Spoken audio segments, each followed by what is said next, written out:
반갑습니다. 예. 오늘 본문 한번 찾아서 같이 읽을까요?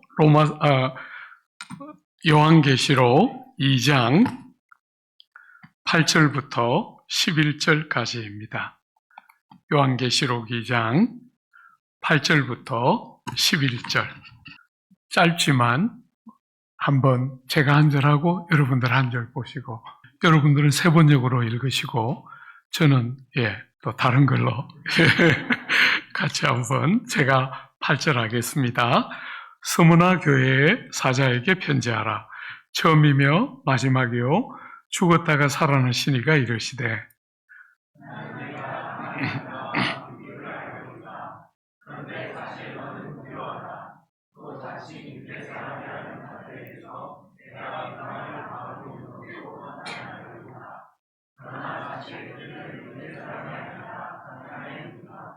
너는 장차 받을 고난을 두려워하지 말라. 볼지어다 마귀가 장차 너희 가운데서 몇 사람을 오게 던져 시험을 받게 하리니 너희가 10일 동안 환난을 받으리라. 내가 죽도록 충성하라. 그리하면 내가 생명의 관을 내게 주리라. 귀 있는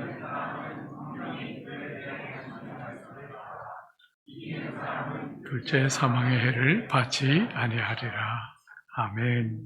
여러분, 우리는 지리적으로 계시록에 나오는 7교회와 떨어져 있기 때문에 이 지역과 교회들이 어떤 상태인지를 잘 모르게 되죠. 그죠? 그런데 이 스무나라는 지역은 초대교회 가장 탁월한 인물 중에 하나였던 폴리갑이라는 아주 훌륭한 초대 교부가 섬겼던 교회가 이 스무나 교회예요. 계시록에 2장과 3장에 7교회가 등장하는데 그 7교회는 세 가지로 우리가 구분할 수 있어요.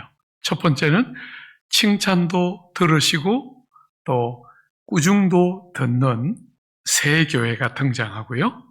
그 다음에 우리가 이번에 여러분들하고 제가 같이 보려고 하는 것은 야단만 듣는 2교회, 그리고 칭찬만 듣는 2교회, 그렇게 4교회를 여러분들하고 한번 보려고 해요. 그래서 여러분의 교회가 하나님이 기대하시는 모습으로, 또 혹은 여러분 자신이 하나님이 찾으시고 원하시는 성도로 우리를 잘 돌아보면서 서로 격려하는 그런 시간이 되었으면 좋겠는데요.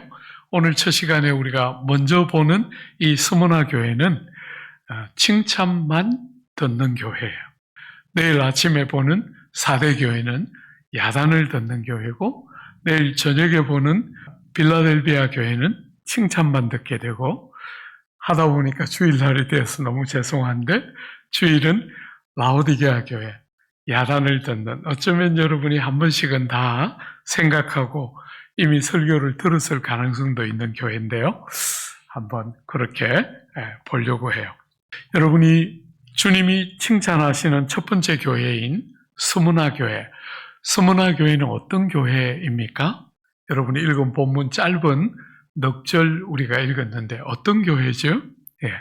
한마디로 딱 요약하면 고난 중에 있는 교회예요. 그죠?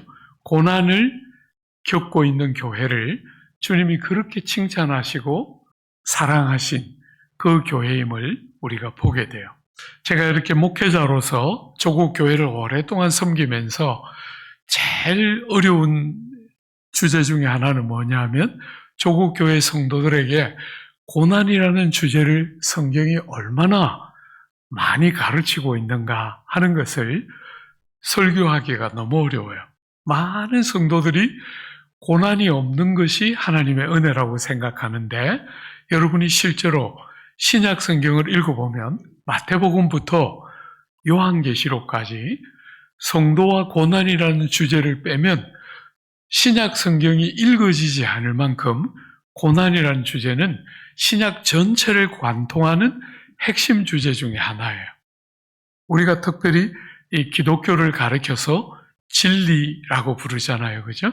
진리인 이 기독교의 아주 중요한 특징은 사람들의 삶의 보편적인 경험 중에 하나인 고난이라는 주제를 어떤 눈으로 보아야 하는가 하는 것을 성경은 사람들에게 가르쳐요.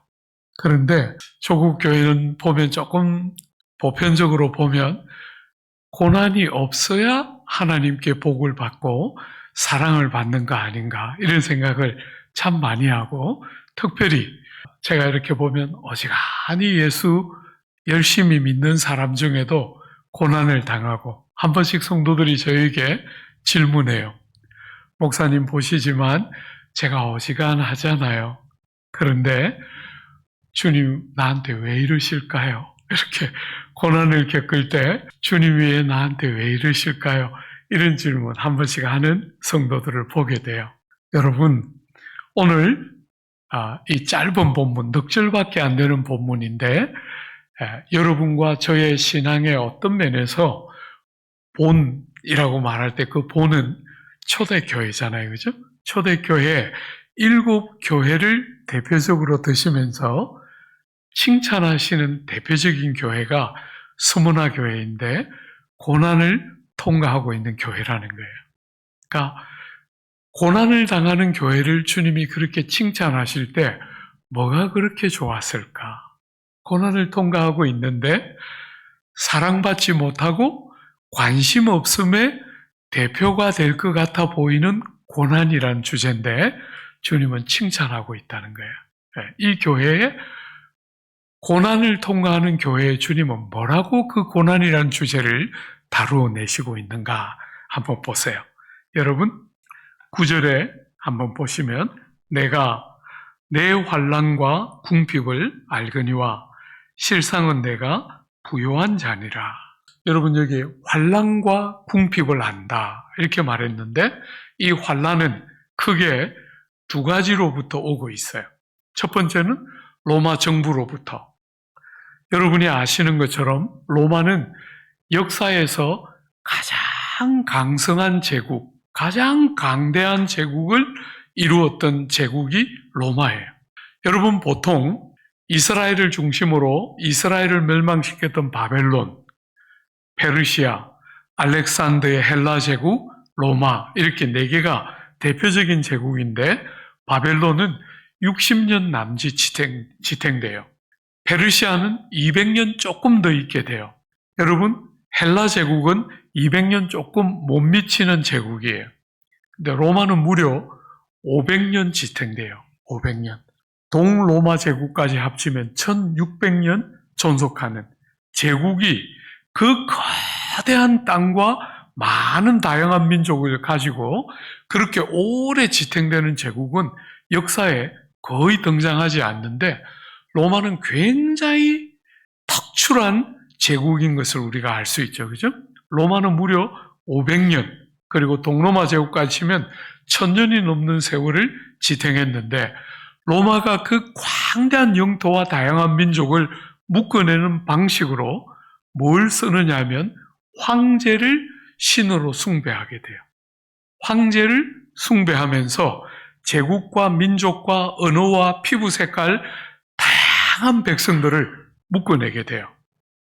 여러분 아주 예식도 간단하게 정부가 지정하는 신전에 가서 가이사는 하나님이십니다 하면 모든 문제는 해결돼요. 그때부터 자기가 믿는 종교를 믿을 수 있고 자기가 쓰는 이 언어를 쓸 수 있고 자기가 원하는 일을 마음대로 할 수 있어요.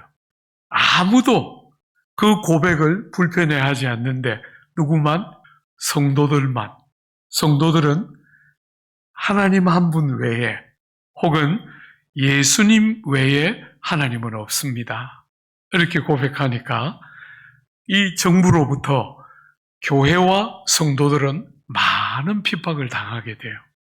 여러분 심지어 공민권을 박탈당하고 일터에서 일을 못할 뿐 아니라 심지어 자기가 원하는 물건을 내다 팔지도 못하는, 그러니까 환란이 오고 정부로부터 핍박이 오니까 자연스럽게 뭐가 따라오게 돼요? 궁핍하고 가난하게 돼요. 이게 이 지금 스무나 교회가 겪고 있는 고난의 첫 번째 원인이에요. 정부로부터, 강력한 힘을 가진 정부로부터 전 세계를 통치하는 그 광대한 나라가 그 힘을 가지고 교회를 핍박하니까 굉장히 어려웠겠죠. 그죠? 이게 첫 번째고, 두 번째는 오늘 본문에도 나와요. 한번 보세요. 여러분 9절 하반절에 보면 자칭 유대인이라 하는 자들의 비방도 알거니와 실상은 유대인이 아니라 사단의 회당이라. 두 번째 핍박과 고난은 유대인들로부터 왔어요. 여러분 유대인들은 교회가 핍박을 받기 전에 수세기 동안 로마 제국으로부터 핍박을 받았던 사람들이 유대인들이에요. 그러니까 교회가 고난을 통과할 때 교회 성도들은 자연스럽게 유대인들은 우리 마음을 알아주겠지 하고 유대인으로부터 우호적인 도움을 기대했는데 유대인들이 교회를 비방하고 조롱했어요. 왜 그랬을까요? 여러분이 잘 아는 것처럼 구약 성경은 아직 성령이 보편적으로 모든 믿는 자에게 임하지 않은 시대니까. 그죠? 모든 복들이 전부 어떻게 표현되었어요? 복을 받았다 하면 오래 산다, 장수, 자녀를 많이 낳는다. 그죠? 돈을 많이 벌어서 재정적인 형통함이 있다. 사회적인 신분과 지위가 높아진다. 이런 가시적인 방법으로 하나님의 복을 다 표현했어요. 신약에 오면 성령이 오시니까 성령이 주시는 지각이 열림을 따라 복인 것과 아닌 것들을 분별할 수 있게 되니까 복을 구약처럼 다 눈에 보이는 형태로 다 물질적인 형태로 표현하지 않지만 구약은 대부분 그렇게 돼 있는데 유대인들은 구약을 갖고 있는 거잖아요. 그죠? 그러니까 교회가 그렇게 핍박을 당할 때 자기들도 핍박을 받아놓고 너희가 그렇게 핍박을 받는 것은 하나님 보시기에 의롭지 않기 때문이다. 비방하고 조롱하니까 성도들이 어떤 면에서 큰 아픔과 고통을 겪었겠죠. 그죠? 우리가 어떤 고난을 통과할 때 정당한 이유 때문에 고난을 받는다면 고난을 받을 때도 잘 견딜 수 있을 텐데 약간은 우리에게 도움이 될 수 있지 않을까 생각했던 사람들에게 조롱과 비방을 받으니까 성도들과 교회가 더 많이 아픔을 겪었겠지요. 오늘 사랑하는 여러분, 이렇게 고난을 통과하는 교회에 주님은 뭐라고 말씀하셨는가? 한번 오늘 본문 가지고 한번 봐요. 여러분 첫 번째, 9절에 보시면 내가 내 환난과 궁핍을 안다 이렇게 말씀하셨어요. 그죠? 여기 안다 하는 동사는 굉장히 특별한 동사예요. 말하자면 여러분이 공부를 많이 해서 지식이 있다 이렇게 말하는 알미 아니에요. 이 동사 안다 하는 동사는 체험과 동참, 말하자면 부부가 남편이 아내를 알고 아내가 남편을 안다 할 때처럼 동참의 요소가 굉장히 강한 것이 이 동사가 가지고 있는 의미예요. 그러니까 지식적으로 뭔가를 이해하고 안다 이런 개념이 아니고 내가 같이 겪어서 안다 이런 뜻이에요. 여러분 우리가 고난을 통과할 때 사람들이 느끼는 제일 큰 어려움 중에 하나는 외로움이잖아요. 그죠? 누가 내가 이런 삶을 사는지 누가 알까? 고독함과 외로움. 아무도 내가 이런 삶을 사는 것을 이해할 수 없을 것이다 하는 데서 오는 그 고독함이 많은 사람들의 영혼을 다치게 하는 주제 중에 하나인데 오늘 본문은 뭐라고 말하냐면 하나님이 내가 안다 그렇게 말씀하셨다는 거예요. 여러분 저는 개인적으로 대학을 다닐 때 주님을 참 많이 누렸어요. 우리 교회에 청년들이 꽤 있는데 그 청년들에게 한 번씩 들어가서 늘 말할 때 나는 대학 4년의 경험이 내 인생 40년을 지배했다. 제가 늘 그렇게 이야기해요.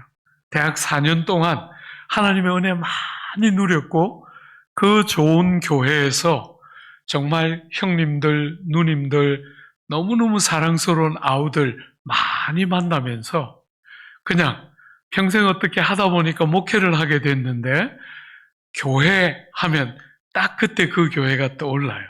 그러니까 4년 그 공동체에서 대학을 다니면서 그 공동체를 처음 만났는데 그 4년의 경험이 제 인생 40년을 지배했다. 늘 제가 우리 젊은이들에게 많이 말할 만큼 그 대학 4년의 은혜를 정말 많이 누렸어요. 대표적으로 제가 다니던 대학 캠퍼스 굉장히 좋아했는데 그 캠퍼스에 해가 뉘엿뉘엿 지면 캠퍼스를 이렇게 산책하면서 기도 참 많이 했는데 이렇게 동산으로 이렇게 올라가면서 기도하면 어지간한 기도가 내려올 때쯤 응답이 되곤 하는 행복을 많이 누렸어요.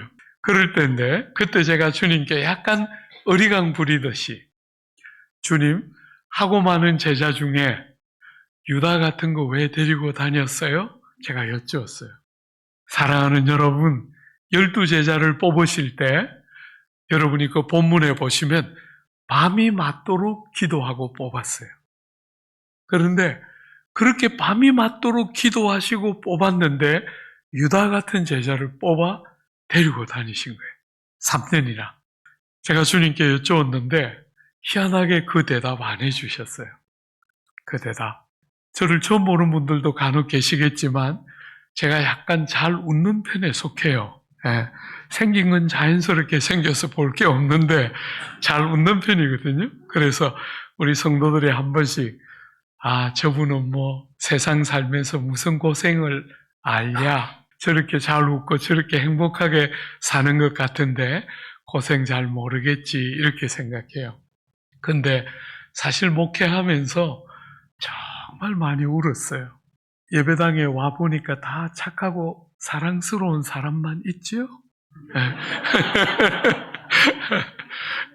몬스터들이 얼마나 많은지 사람 사랑하기 어려워서 정말 많이 울었거든요. 옥스퍼드, 영국에 이제 유학을 하고 옥스퍼드라는 곳에서 목회, 한인교회 100명 남짓 되는 자그마한 교회 담임했는데 그때 정말 힘들게 하는 사람 만났어요. 선배들에게 늘 듣기만 했던 그 사람, 제가 목회하는데 또 나오시더라고요. 예. 그런데 제가 주님 앞에 기도 많이 했어요. 울면서 하나님, 저분만 어떻게 해주시면 제가 목회 열심히 할 거예요. 기도 간절히 했는데 그 시절에 제가 부흥사들이 와서 설교하면 많이 들었던 설교 내용이 그렇게 기도했더니 주님이 팔을 한번 비틀어 주시고 정신이 들어서 잘하더라. 그런 간증 제가 많이 들었거든요. 그래서 기도했는데 제가 그렇게 기도했더니 주님이 말씀하시기를 얘야, 쟤는 나도 힘들어. 네가 바뀌는 게 빠르다? 그러실 때 너무 억울했어요. 나는 내 못 반듯하고 저 사람이 삐딱한 건데 왜 저 사람을 안 바꾸고 나보고 바뀌라 그러는지 너무 궁금했어요. 얼마나 힘든지 그분 때문에 그렇게 울고 하나님 앞에 기도하는데도 안 바뀌는 거예요. 여러분 어느 날 그날도 무척 마음이 많이 다쳐서 골방에 들어가서 많이 울었는데 주님이 난데없이 저에게 네가 그때 유다 왜 데리고 다녔는지 물었지? 이제 알겠나? 그러시는 거예요. 사랑하는 여러분, 그때 유다 왜 데리고 다녔는지 물었지? 이제 알겠나? 그러실 때, 와, 저는 처음으로, 어떤 면에서 처음으로 목회라는 것을 전혀 다른 눈으로, 그저 막연하게 학부를 마치고, 제가 일반 학부를 했거든요.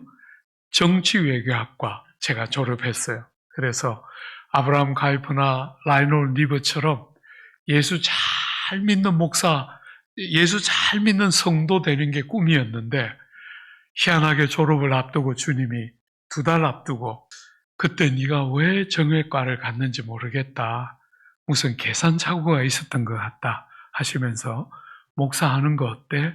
이래서 목사가 됐어요.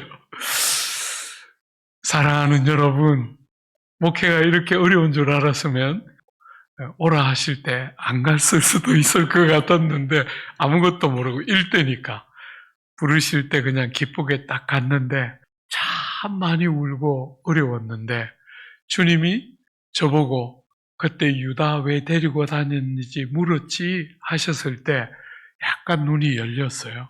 아, 목회가 뭔가. 그저 사람들을 잘 섬겨서 사랑하고 사랑받고 존경하고 존경받고 이런 게 목회인 줄 알았는데 주님 말씀하신 거잖아요. 그죠? 그렇게 사랑했는데 배반하고 버림받고 조롱당하는 우리 예수님이 제자 중에 하나로 유다를 택하고 유다가 어떤 사람인지 다 아시는데도 제자로 꾸준히 데리고 다니시고 마침내 팔려서 십자가에 달려 돌아가시는 그 길을 스스로 걸어가셨구나 하는 게 딱 보였을 때 목회라는 것을 개인적으로는 한 번 더 정의했던 것 같아요. 저도 대부분의 그 시대의 사람들처럼 목회 성공해야지 하고 목회를 부름받아서 갔는데 이 길은 성공하는 길이 아니구나. 많이 사랑하고 버림받고 많이 희생하고 조롱당하고 손가락질 받고 거절당하는 그 길로 주님이 나를 부르셨구나 하는 거 그때 처음으로 굉장히 생생하게 이렇게 마음에 탁 와닿았던 것 같아요. 사랑하는 여러분, 우리가 사는 이 시대의 많은 성도들은 예수 믿으면 뭔가를 얻는 개념으로 생각하고 있는, 예수 믿으면 잘 되고 이것도 원하는 대로 되고 저것도 원하는 대로 되는 거라고 생각하는 이런 시대에 주님은 교회를 칭찬하시는데 고난을 통과하고 있는 교회를 칭찬하시고 있는 거예요. 그러면서 그렇게 아파하고 그렇게 힘겨워할 그들에게 주님이 하시는 말씀은 내가 다 안다. 내가 이렇게 사는 거 누가 알겠나? 너는 혹 그렇게 말할지 모르겠지만 나는 다 안다. 그냥 너 혼자 그 길 가는 게 아니고 내가 먼저 갔고 그 길 너는 같이 가고 있는 거야. 주님이 제가 그렇게 그 사람 사랑하기 어려워서 그렇게 많이 울 때 주님이 그때 유다 왜 데리고 다녔는지 물었지 그렇게 하시면서 그 대답을 상당한 세월이 흘렀을 때 딱 들려주셨을 때 그냥 제 마음속에 그래 주님이 먼저 가신 길이면 되지. 주님도 가신 길인데 내가 가는 것이면 충분하지 하는 주님이 나를 아시는구나 하는 게 얼마나 많은 위로가 되었는지 모르겠어요. 사랑하는 여러분, 주님께서 여러분 가운데도 혹시나 고난을 겪고 실패와 좌절과 아픔과 거절과 비방과 여러분 자신을 돌아보는 아픈 일이 여러분에게 생겼을 때 주님은 여러분 혼자 나 하나 믿음으로 사는 게 무슨 가치가 있어? 남들은 다 저렇게 사는데 나도 내 거 좀 챙기고 나도 세상처럼 매몰차게 말해야 될 때 말해야지 혹 이런 고민들 하는 분들이 계시면 사랑하는 여러분 주님께서 말씀하시기를 내가 안다. 너 혼자 그 길을 가는 것이 아니고 내가 먼저 갔고 네가 남들이 모르는 이 길을 왜 나 혼자 가야 하며 남들이 안 하는 이 일을 왜 나만 해야 될까? 그게 아니고 우리가 주인으로 모시고 있고 우리의 구주시요 우리의 삶 전부를 들여서 섬기고 따르고 싶어하는 주님이 가신 걸음이 바로 그 걸음이다. 내가 안다. 그렇게 말씀하시지요. 사랑하는 여러분, 주님께서 여러분과 저에게 성경을 통해서 이렇게 말씀하셨죠. 그죠? 히브리서 4장에 보면 우리에게 있는 대제사장은 우리의 연약함을 동정하지 못하실 리가 아니요 모든 일에 우리와 똑같이 시험을 받으신 이로되 죄는 없으시니라. 사랑하는 여러분, 여러분이 혼자 지나가는 고난, 그런 거 없다는 거예요. 주님이 천지를 만드시고 만물의 통치자가 되시는 주님이 경험을 안 하셔서 모르실 일이 아무것도 없는 전지하신 하나님이시지만, 주님이 여러분과 저의 몸을, 똑같은 몸을 갖고 이 땅에 오셔서 여러분과 제가 경험하는 버림과 조롱과 거절과 비방과 반역을 다 친히 경험하시면서 여러분과 제가 가는 길을 안다, 그렇게 말씀하신다는 거예요.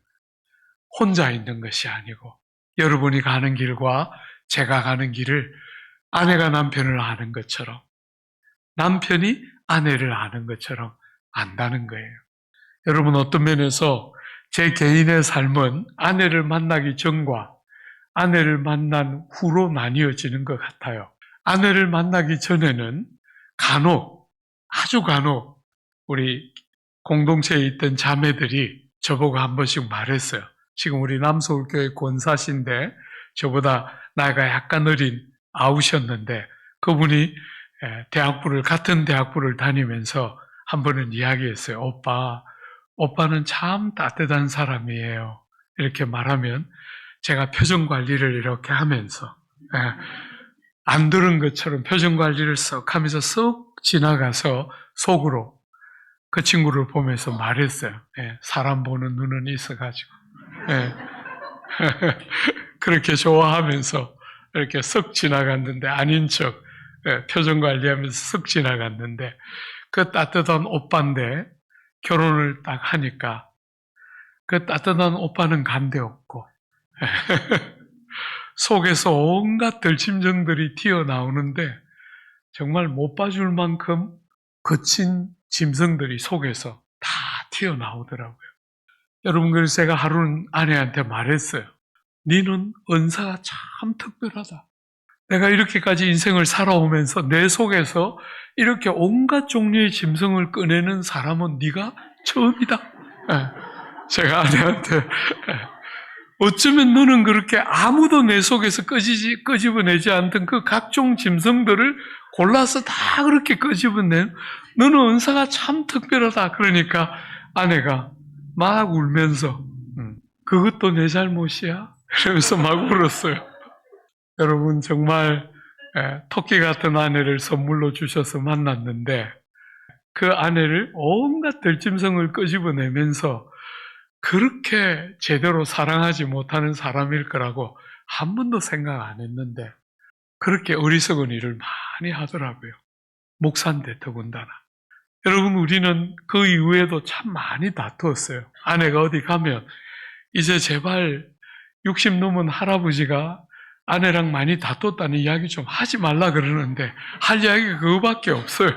그래서 정말 많이 싸웠거든요. 우리는 싸우면 일반적으로 제가 약간 사과를 먼저 하는 편이에요.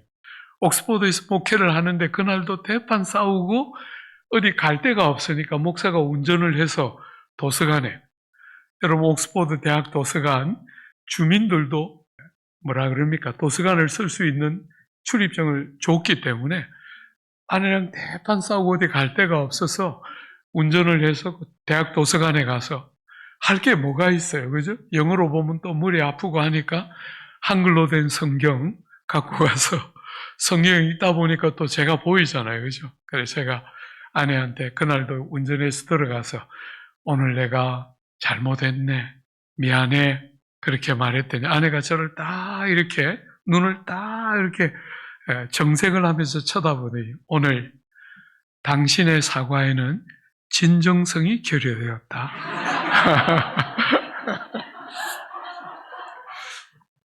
그래서 제가 뚜껑이 딱 열리면서 진정성은 나한테 맡기고 너는 내가 사과를 하면 받아주면 어디가 덧나? 그러면서 그냥 이전보다 더 심하게 싸웠어요. 더 심하게 싸우고 딱 일어나서 나오는데 너무 부끄러운 거예요.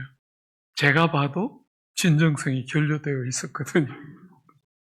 그런데 아내랑 같이 살면서 그렇게 적당히 둘러대면 될 거라고 생각했는데 결혼이라는 게 얼마나 특별한 것인지 다 아는 거예요.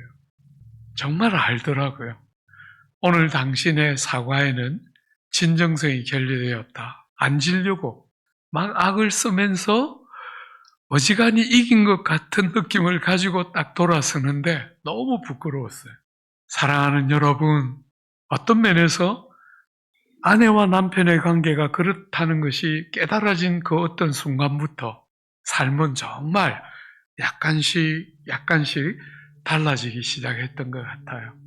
적당히 뭘 하면 되는 관계가 아니고 정말 인격과 인격이 만나야 부부가 같이 산다는 것은 그냥 적절히 좋은 관계를 가지면 되는 게 아니고 인격과 인격이 만나서 서로의 얼굴이 서로의 모습 안에서 투명하게 비춰지기 시작하는 그게 부부라는 것이 어느 순간에 딱 깨달아졌을 때 정말 사람을 대하는 것, 하나님을 바라보는 것, 누군가를 사랑하는 것, 그런 것들을 비로소 제대로 하기 시작했고, 비로소 누군가에 의해서 내가 비춰지고 있다는 사실이 보이기 시작했을 때, 정말 제대로 된 삶을 살기 시작했던 게 아닌가 생각이 들어요. 사랑하는 여러분, 하나님께서 안다, 이렇게 말한다는 거예요. 여러분과 저의 삶을 하나님이 여러분이 지나가고 있는 걸음걸음을 다 보시고 아는데 끝없이 우리는 누가 알까 이렇게 생각한다는 거예요. 내 혼자 이렇게 하는 게 무슨 의미가 있을까? 세상은 다 다르게 사는데 내 하나, 이 평범해 보이는 나 하나 믿음으로 사는 게 무슨 가치가 있을까? 그렇지 않아요. 사랑하는 여러분, 그렇지 않습니다. 주님은 정말 여러분 자신을 원하는 분이잖아요. 그죠? 내 하나 이렇게 사는 거, 그게 아니고 주님이 여러분들이 가는 걸음에 동참하시면서 여러분이 경험하는 그 경험들을 친히 먼저 다 경험하신 그 길로 여러분과 제가 따라가는 거잖아요. 그죠? 주님이 우리를 부르실 때 아무것도 다른 거 요구 안 하시고 까다로운 자격을 구비해야 하고 출중한 능력이 있어야 하고 가문과 집안이 좋아야 하고 그런 조건 아무것도 요구 안 하시고 자기의 십자가를 지고 주님 뒤를 따르는 다른 거 아무것도 우리에게 요구한 게 없잖아요. 그죠? 주님이 먼저 가신 그 걸음을 우리도 우리에게 맡기신 각자의 부름을 따라 자기의 십자가를 지고 주님 가신 걸음을 따라가는 것이 주님이 우리에게 요구하신 유일한 거예요. 사랑하는 여러분, 믿음 때문에, 주님 때문에, 주님이 아니면 남들은 안 가도 되는 길 같이 여기는데 여러분이 어떤 걸음 갈 때 누가 알아줄까? 아니죠, 그죠? 주님이 내가 다 안다. 내가 다 안다. 아내가 남편을 아는 것처럼, 남편이 아내를 아는 것처럼 안다. 그렇게 이 고난당하는 교회의 첫 번째 말씀하셨어요. 두 번째, 여러분이 교회를 향해서 여러분이 사용하고 있는 번역본은 그렇게 안 했지만 제가 쓰고 있는 번역본에는 실상은 여기는 뭐라고 번역되어 있습니까? 실제로 이렇게 되어 있습니까? 아까 읽을 때 보니까 9절에 보시면 한번 보십시오. 보아라 악마가 너희를 시험하여 넘어뜨리려고 너희 가운데 그거 말고 9절 한번 9절에 보시면 그러나 사실 저기 사실이라고 되어 있다 그죠? 사실하고 또 한 번 더 사실하고 나와요. 그러니까 이 시대, 성경을 기록하던 이 시대는 오늘처럼 이렇게 좋은 종이가 있던 시절이 아니기 때문에 할 수만 있으면 파피루스에 성경을 기록하던 시대에는 할 수만 있으면 성경을 간략하게 기록하려고 애를 쓰는 시대예요. 그런데 단어가 2번 반복될 때는 그만큼 중요하다는 것을 강조하고 싶은 거잖아요. 이전 번역으로는 실상은 말하자면 이렇게 고난 때문에 궁핍한 교회를 바라보면서 실상은 너희가 부요한 자라 이렇게 말했고, 유대인들의 비방을 조롱을 알고 있다 말씀하시면서 실상은 유대인이 아니라 사단의 모임이다 이렇게 말하는, 그 실상은 2번 말하고 있죠. 그죠? 고난을 당하면서 궁핍을 경험하고 있는 성도들에게 보이는 것이 전부가 아니야, 너희가 느끼는 것이 전부가 아니야 이렇게 말하고 있다는 거예요. 사랑하는 여러분, 많은 사람들이 눈에 보면 믿을 것 같이 여기지만 여러분의 눈은 선택적으로 봐요. 똑같은 상황을 봐도 사람들은 각자 본 것에 대한 증거와 내용이 달라요. 우리는 눈으로 객관적으로 보는 것 같지만 여러분의 눈은 여러분의 가치관을 따라 선택적으로 받아들여요. 보이는 것이 전부가 아닙니다. 사랑하는 여러분, 이 고난 때문에 궁핍을 통과하고 있는 성도들에게 실상은, 진짜는 바깥으로 보이는 모양은 가난해 보일지 모르지만 진짜는 부요한 자다 이렇게 말하고 있어요. 여러분, 성경에서 여러분과 저에게 성경이 가르치는 여러분과 저의 중심 자세, 그게 뭐여야 한다고 가르쳤어요? 깨어지고 상한 마음.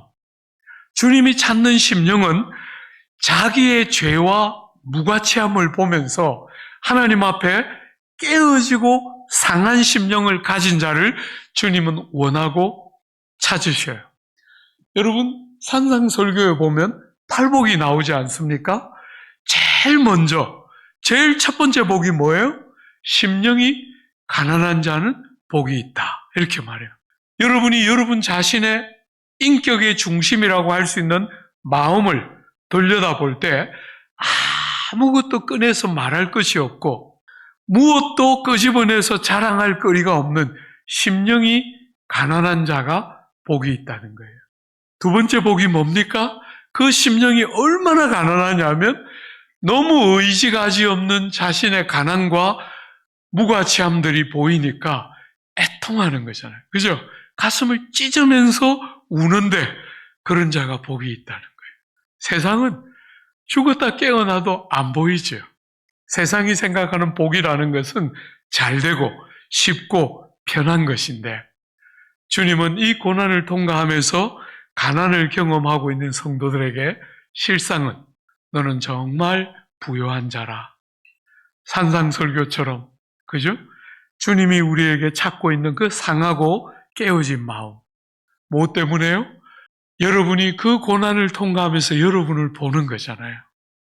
고난을 겪기 전에는 막연하게 쓸만하려니 생각하는데 고난을 딱 통과하면 우리의 모든 헛된 자랑들이 다 내려놓아지고 하나님 앞에 깨어진 마음을 가지고 상한 심령을 가지고 서는 게 뭔지가 보이잖아요. 여러분, 저는 지금까지 목회를 약 40년 해왔는데 40년 목회하면서 3군데 담임을 했어요. 옥스퍼드에 있는 한인교회, 한국에 들어와서 제자들 교회, 그리고 지금 하고 있는 남서울교회, 3군데 담임 목회를 했는데 앞에 있는 2 교회도 정말 장점이 많은 교회였지만 지금 섬기고 있는 남서울교회는 제일 모범생들이에요. 굉장히 모범생들인데 이 말 잘 듣는 모범생들을 데리고 제가 우리 성도들의 귀에 못이 박이도록 틈만 나면 하는 설교 있어요. 여러분들은 국가대표급 죄인들입니다. 죄에 가난한 한 나라를 대표하는데 손색이 없는 죄인들입니다. 제가 그 설교를 귀에 못이 박이도록 해요. 어느 날 그 설교 딱 했더니 여자 집사님 한 분이 뽀로로 쫓아왔어요. 목사님, 제가 죄인인 거 인정해요. 그렇지만 국가대표는 너무했어요. 네? 제가 그렇게까지 나쁜 사람이라고는 생각지 않아요. 여러분, 옛날에는 제가 상대적으로 젊을 때는 그런 분들이 나오면 붙들고 왜 국가대표인지 가르쳐 줬어요. 네. 이래서 국가대표고 저래서 한 나라를 대표하고도 남습니다. 그렇게 말하면 은혜를 받는 게 아니고 교회를 옮기더라고요. 그래서 요즘 그런 분들이 나오면 제가 붙들고 절대로 설명 안 해요. 네. 그러시군요 하고 돌려보내요. 돌려보내고 다시 본문이 그런 비슷한 이야기를 하는 본문이 나오면 간혹 아니라는 분도 계신데 여러분 다 국가대표들입니다. 예, 또 못을 쾅쾅 박아요. 예, 그리고 여러분은 여러분이 생각하는 것보다 훨씬 나쁜 존재들입니다. 여러분이 생각할 수 없을 만큼 여러분과 저는 부패하고 나쁜 존재들이에요. 제가 하여튼 그 반포에 사는 그 착한 사람들 데리고 틈나는 대로 가르쳐요. 우리 성도들은 이제 벌써 한 15년 들으니까 우리 목사님 병이 또 도지는구나. 제가 그 설교하면 우리 목사님 또 이제 그만해요. 너무 많이 들었잖아요. 그러는데 여러분 저는 정말 신앙생활을 하는 모든 성도들에게 자기가 어떤 존재인지를 깨닫는 건 너무 중요하다고 생각해요. 그게 안 보이면 예수 믿는 맛을 알기가 너무 어려워요.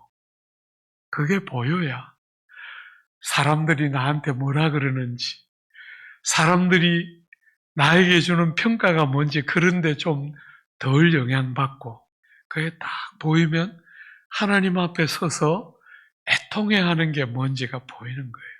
주 안에 사랑하는 여러분, 고난 때문에 가난을 통과하고 있는 성도들에게 너희의 실상은 부요한 자라. 여러분 그게 뭔지 아십니까? 예수 안 믿었으면 그런 거 뭔지 하나도 몰랐을 텐데 예수 믿고 나니까 남들이 안 보는, 남들이 못 보는 뭔가를 보기 시작하면서 우리의 삶에 그저 예수 믿으니까 안 믿는 사람들이나 거의 비슷하게 그들이 원하는 거 내가 원하고 그들이 좋아하는 거 내가 좋아하는 그런 정도가 아니라 눈이 열리면서 안 믿는 사람들은 그게 뭔지도 모르는, 그게 얼마나 가치롭고 영화로운지도 모르는 그런 것들에 눈이 열리면서 실상이 있고 허상이 있다는 것들이 보이면서 정말 가치롭고 참된 게 뭔지가 여러분의 삶에 보여야 예수 믿는 맛이 뭔지가 경험될 거 아니에요. 너희가 세상 사람들 눈에는 다 가난해 보일지 모르지만 실상은 부요한 자라. 주님이 이 고난을 통과하는 이 사랑스러운 성도들에게 실상에 대한 이야기를 하고 있는 거예요. 주 안에 사랑하는 여러분, 여러분의 실상을 주님은 뭐라고 말씀하실까? 그죠? 여러분의 모습이 어떠하든지 주님 앞에 딱 섰을 때 너는 부요한 자라 라고 말씀해 주시는 것이 우리의 가장 큰 영광이겠지요. 그죠? 주님이 고난 보시고 주님이 우시고 주님이 그렇게 가난과 고난의 벗이 되어서 이 땅을 살아가신 이 땅에 여러분이 부자가 되고 높아지고 사람들에게 인정받고 하는 게 주님이 영광을 받으신다면 우리도 함께 영광을 받는다면 기쁨이 될지 모르겠지만 주님이 고난 보신 이 땅에 세상 사람들처럼 높아지고 잘 되고 형통하다는 것이 과연 좋기만 할까? 한 번씩 질문해 봤으면 좋겠어요. 그죠? 주 안에 사랑하는 여러분, 실상은 부요한 자라 이렇게 말씀하셨어요. 여러분 성경에 보면 로마서 8장에 보면 생각하건대 현재의 고난은 장차 우리에게 나타날 영광과 비교할 수 없도다. 여러분 우리가 어떤 삶을 경험하고 살아도 우리를 기다리는 것과는 비교할 수가 없다는 거예요.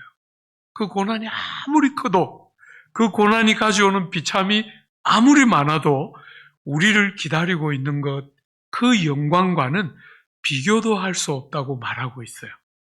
고린도후서 4장은 그러므로 우리가 낙심하지 아니하노니 우리의 겉사람은 낡아지나 우리의 속사람은 날로 새로워지도다.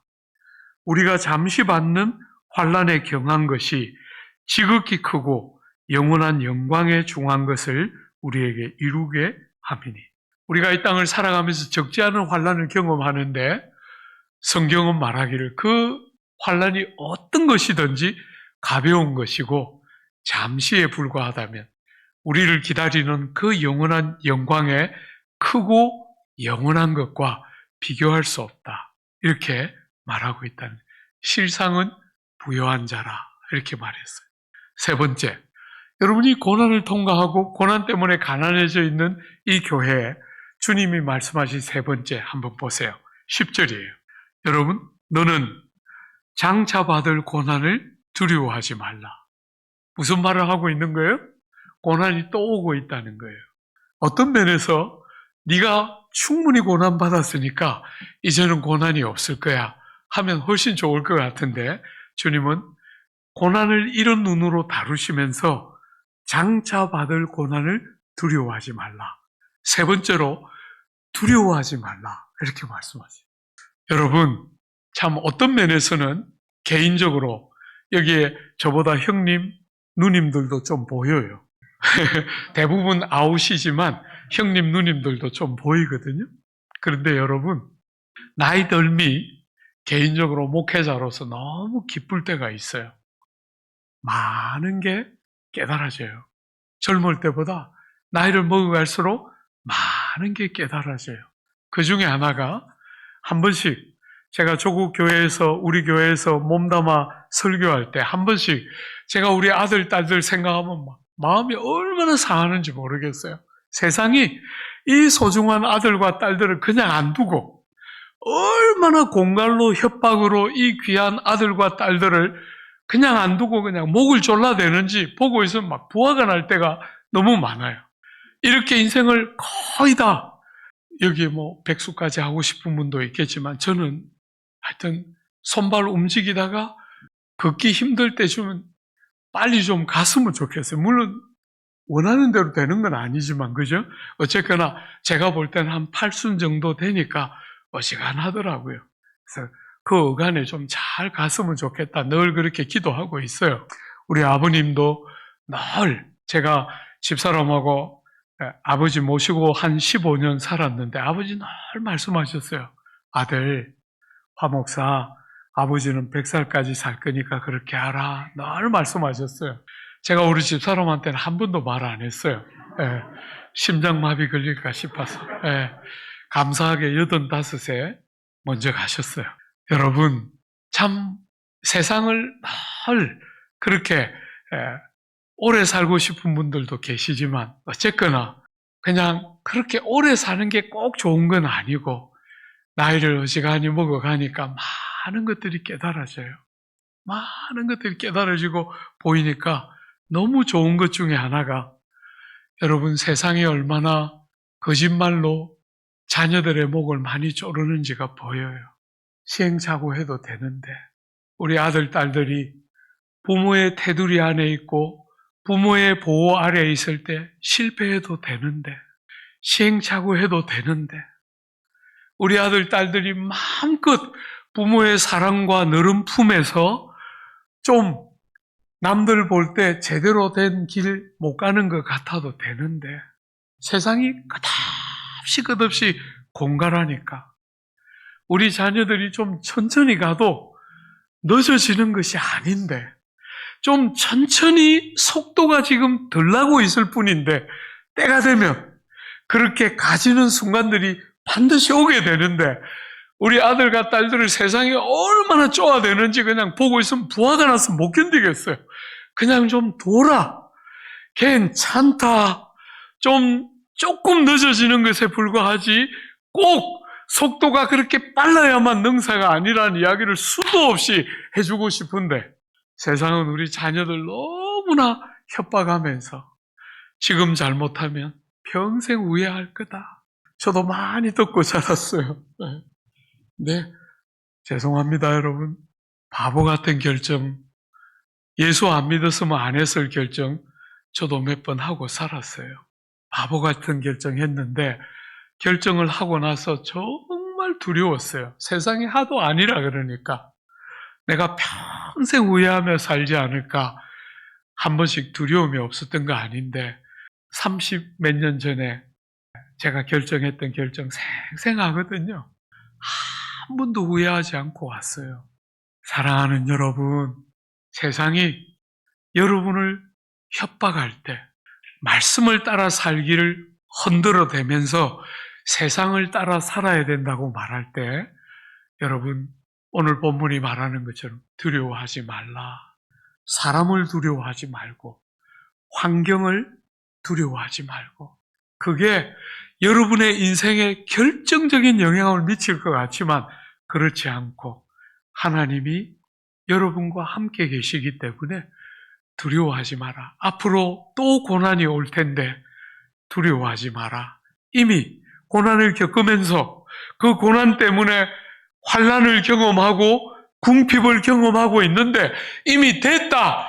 주님이 이제는 안 해도 되겠다 했으면 더 좋을 것 같은데 희한하게 주님은 우리에게 장차 고난이 또 오게 되는데 절대로 두려워하고 두려움에 지지 않도록 마음을 딱 지키라는 거예요.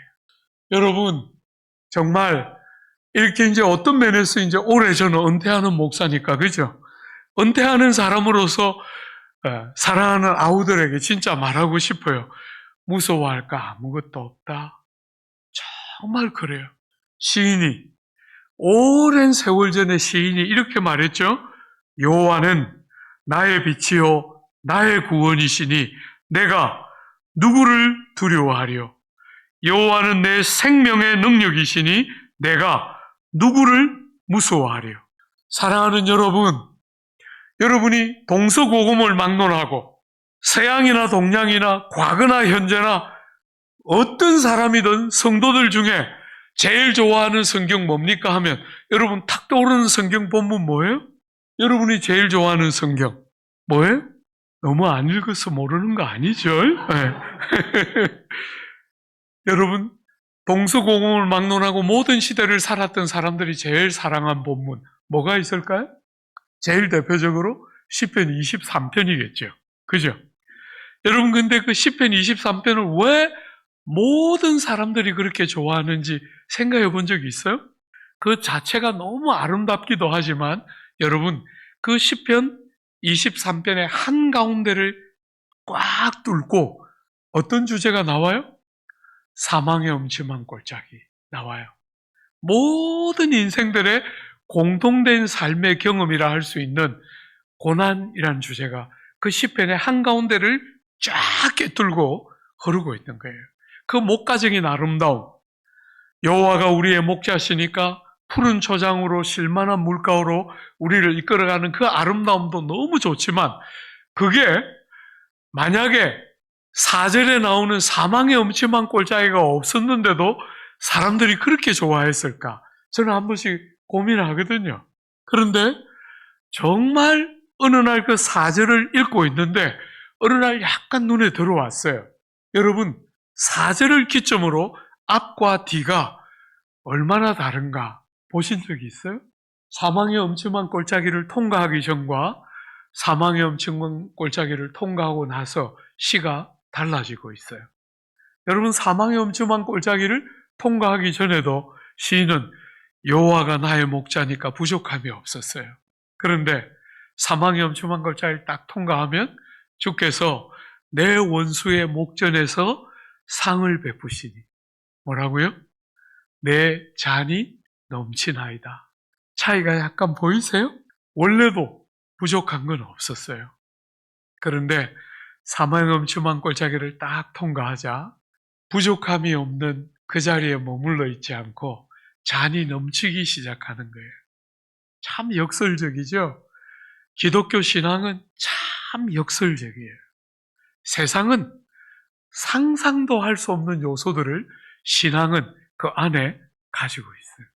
저는 조국 교회에 이렇게 오래 몸담고 있으면서 조국 교회가 오늘 조국 사회로부터 이렇게 비난받고 외면당하는 중요한 이유 중에 하나가 그 다름, 예수 믿는 것과 아니 믿는 것, 세상 사람들의 보편적인 도덕성과 성도들의 윤리와 도덕이라고 말할 때 그 다름이 뭔지를 열어내지를 못하고 있기 때문에, 그 다름, 말하자면 조금 더 착하고 조금 더 선하고 조금 더 윤리적이고 조금 더 도덕적인 그 정도의 차이의 문제가 아니라 다름이라는 요소를 교회가, 성도가 길어내지를 못하고 있기 때문에 이렇게 교회를 향해서 사람들의 비난과 조롱이 더 높아지고 있다. 저는 그렇게 생각해요.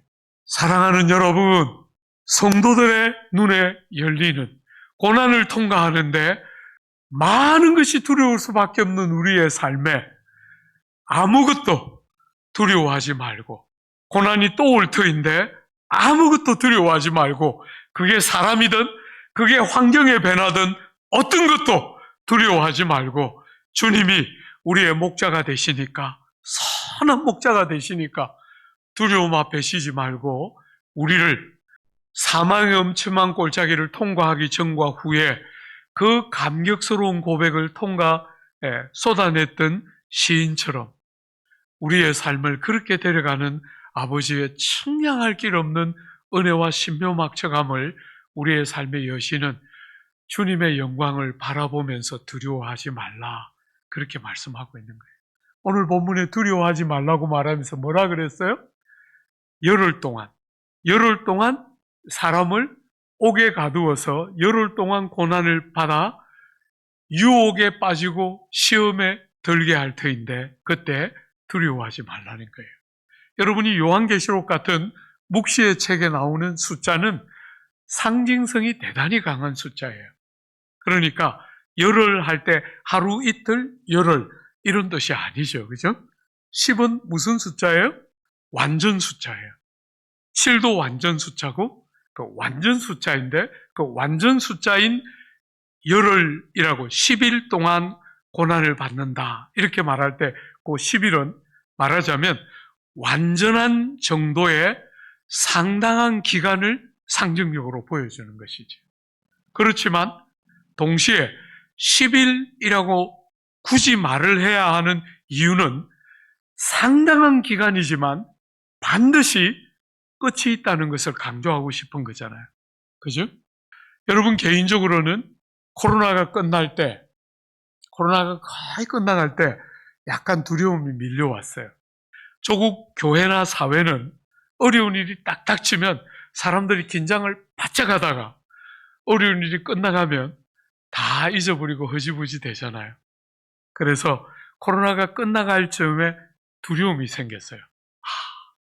이거 제대로 교훈을 못 받고 지나가면 이것도 똑같은 일을 반복하게 될 텐데 두려움이 딱 생겨서 그때 서둘러서 다니엘서 강해를 시작했어요. 다니엘서 강해. 어떤 면에서 우리가 코로나 때문에 겪었던 고난을 그 다니엘과 새 친구들의 고난에 직접적으로 연결하는 건 무리가 많지만 그래도 나라를 다 빼앗기고 포로로 잡혀가서 온갖 고초를 겪었던 그들과 그런 성도들을 향해서 주님은 무슨 말씀을 하셨을까 한번 보고 싶었어요. 여러분 그 다니엘서를 볼 때 2장과 7장을 다룰 때 저는 개인적으로 약간 들었던 것 같아요. 아, 주님이 이거 이야기하시고 싶었겠구나. 그런 약간은 이 말씀이 아닐까 하는 게 2장과 7장을 다룰 때 봤는데 특별히 7장을 볼 때 여러분 7장에 보면 한때와 두때와 반때라는 표현이 나와요. 한때와 두때와 반때. 어떤 학자는 4장에 다니엘서 4장의 느부갓네살의 꿈에 보면 때에 대한 이야기가 나오는데 그 때가 1년이에요. 그 때가 1년을 가리키기 때문에 7장에 나오는 때도 1년이니까 한때와 두때와 반때를 3년 반으로 해석한 학자들이 있어요. 근데 여러분 다니엘서는 1장부터 6장까지는 역사예요. 여러분들이 잘 아는 다니엘과 세 친구로 구성되어 있는 역사 이야기가 6장까지라면 7장부터 12장은 환상과 계시예요. 그러니까 비록 4장에서 때가 1년이라도 7장을 해석할 때 때가 등장하기 때문에 4장, 역사를 다루는 4장처럼 7장도 1년 할 수 없는, 저는 그렇게 해석하면 안 된다고 생각해요. 그래서 그 본문을 어떻게 해석했냐면, 고난이 딱 오면 대부분의 사람들이 코로나를 만날 때 여러분도 똑같았을 거라고 생각하는데, 고난이 딱 오면 빨리 끝나기를. 그죠? 이게 빨리 끝나주기를. 여러분, 코로나가 딱 터지자 학자들이 본격적으로 발표하기 시작했어요. 이 코로나는 적어도 2년은 갈 거다 하는 발표들을 하기 시작했을 때 제가 하나님께 기도해서, 하나님, 석 달 이상은 안 됩니다. 아무것도 모르면서 석 달 이상은 안 됩니다. 여러분 참 예배당에, 여러분들도 그랬겠지만 저희들도 장로님들하고 사역자들만 예배당에 모여 예배 드렸거든요. 그 좁지 않은 예배당에 장로님, 우린 사부 예배를, 그 코로나 때도 사부 예배를 드렸어요. 텅텅 비어있는 예배당에 목사님들, 장로님들 조를 나누어 가지고 한 15명씩 모여서 예배를 사부로 드렸는데 너무너무 서글프더라고요. 예배당에 앉으면 그렇게 눈물이 났어요. 그런데 2년은 좋게 걸린다니까 얼마나 속이 답답한지. 석 달 이상 안 됩니다 기도했는데 여러분이 다 아는 것처럼 3년 지났잖아요. 그죠? 한때를 어떻게 해석했냐면, 한때는 여러분과 제가 다 원하는 고난이 빨리 끝나기를 한때지요. 그죠? 두 때는 무엇입니까? 그런데 우리 생각보다 길어지는 거잖아요. 네, 두 때지요. 그러면 대부분의 성도들이 다치고 낙심하고 좌절하고 하게 되니까 하나님이 그 백성들을 위하여 때를 단축하세요. 그게 뭡니까? 반때죠. 사랑하는 여러분, 그 본문 해석하는데 너무 감격이 있었어요. 우리 주님께서 정해놓은 때가 반드시 있다. 그 고난이 얼마나 길더라도, 아무리 고난이 길고 아파도 반드시 고난은 하나님이 정해놓은 시간을 벗어날 수 없다 하는 게, 그 다니엘서 7장을 해석할 때 딱 깨달아졌을 때 너무너무 감격적이었어요. 어떤 형태의 고난이라도 하나님이 이 고난의 시간을 딱 당신의 원하는 테두리를 딱 정해놓고 한치도 고난을, 당신의 시간표를 넘어설 수 없다는 사실이 딱 깨달아지고, 그 반때 주님이 우리 때문에 마음이 너무 급해지시겠구나 하는 생각이 딱 들자 얼마나 위로가 몰려오는지, 사랑하는 여러분, 열흘입니다. 여러분들의 삶에 어떤 고난이 여러분을 찾아오더라도 딱 붙들으라는 거예요. 그죠?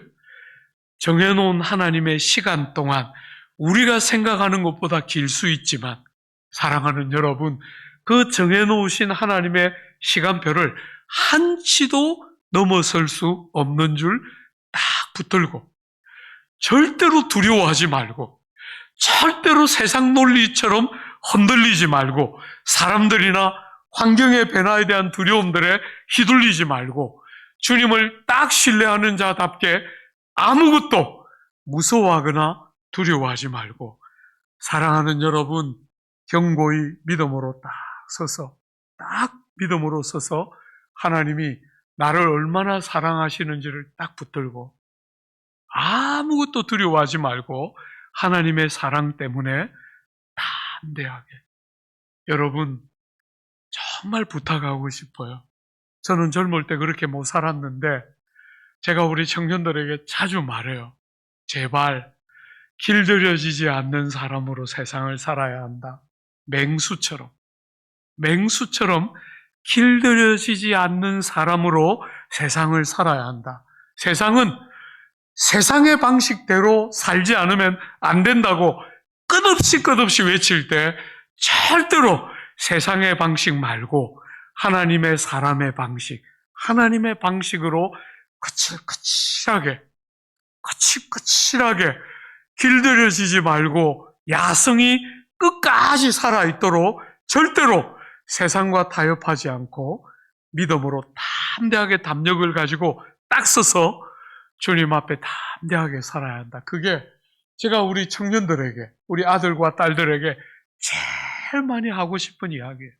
사랑하는 여러분, 고난이 여러분의 삶에 일정한 정도로 있겠지만 하나님이 정해놓은 시간을 한치도 벗어날 수 없고 하나님이 여러분과 저를 보시면서 때를 단축하시고 우리의 삶에 찾아오는 시간이 우리가 생각하는 것보다 반드시 짧게 일어날 것임을 틀림없이 딱 붙들고 뭐 하라고요? 한번 보십시오. 여러분, 오늘 이 본문 10절 하반절, 너희가 10일 동안 환난을 받으리라. 거기서부터 제가 한번 읽어볼게요. 너희가 10일 동안 환난을 받으리라. 내가 죽도록 충성하라. 그리하면 내가 생명의 관을 내게 주리라. 사랑하는 여러분, 주님께서 여러분과 저에게 선택해야 된다면 죽음을 선택하고 살기를 선택하지 말고 충성을 선택하고 살기를 선택하지 말고 죽어도 좋으니까 하나님께 충성하는 삶을 선택하기를 주님이 이 사랑하는 스무나 교회에 권면하고 있어요. 어떤 면에서 우리가 살아가는 이 시대는 많은 사람들이 내가 불행한데 옳은 길을 선택하는 게 무슨 의미가 있을까? 이게 오늘 이 시대의 정서인데 성경은 여전히 이 시대의 정서와 거스르는 권면을 여러분과 저에게 주고 있어요. 사랑하는 여러분, 세상 사람들은 끝없이 계산이 되는 삶을 살고 싶어 해요. 머리로 뭔가가 그려지는 삶을 살고 싶어 해요. 주님은 여러분과 저에게 계산이 서고 예측이 가능한 삶을 살기를 원하는 게 아니라 주님은 주님을 신뢰하고 믿음으로 살기를 기대하고 있는 거예요. 사랑하는 여러분, 여러분의 머리가 그려지는 그림대로 살아가면 성공이 되는 게 아니고 하나님 때문에 머리로 다 그려지지 않지만 하나님이 원하신다 싶을 때 안 살아도 되니까, 그죠? 죽도록 충성하라. 주님이 여러분과 저에게 이 교회를 통해서 권면하는 거잖아요. 그죠? 죽음을 선택해도 괜찮으니까 주님 앞에 충성하는 것보다 살기를 택하지 말고 죽기를 택하며 하나님께 충성하는 삶을 살도록 권면하고 있어요.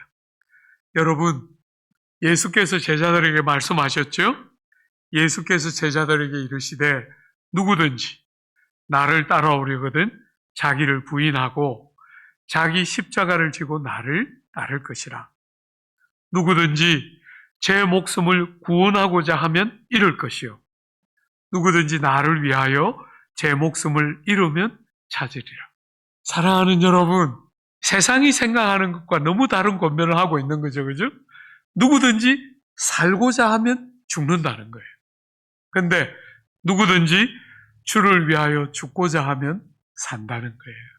저는 제 생에 정말 중요한 순간에 머리에 그려지는 그림을 내려놓았던 적이 있어요. 영국 유학을 가면서 여러분들이 한 번씩 다 써봤을 양다리 전법, 양쪽을 다 딛고 서서 이쪽도 가능하고 저쪽도 가능하다. 너무 기뻐했어요.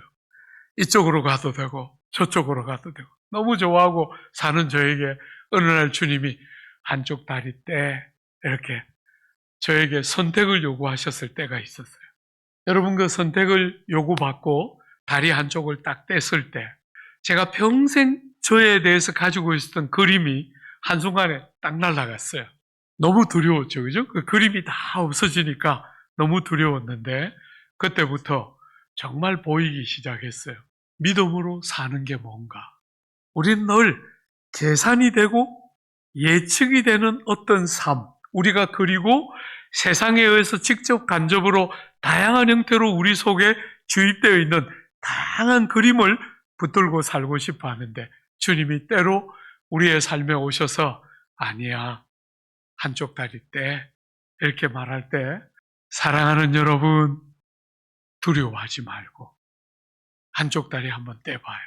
제가 좋아하는 표현으로 바꾸면 여러분의 삶을 주님께 탁 던지는 것이지. 한번 던져봐요. 그러면 여러분이 예측하고 그려지는 그림이 사라지니까 일정한 두려움은 있겠지만 여러분이 생각할 수 없는, 여러분이 상상해 본 적이 없는 영화로움이 따르는 삶이 여러분의 삶에 이렇게 쫙 열리는 것이죠. 그죠? 믿음으로 사는 것은 보장되어 있는 것 같은 길은 아니지만 여러분이 생각하는 어떤 것과도 비교할 수 없는 영광과 참됨이 있는 영화로운 삶으로 주님이 여러분과 저를 초대하는 것입니다. 사랑하는 여러분, 살고자 하는 자는 죽을 것인데 주를 위하여 죽고자 하는 자는 살리라.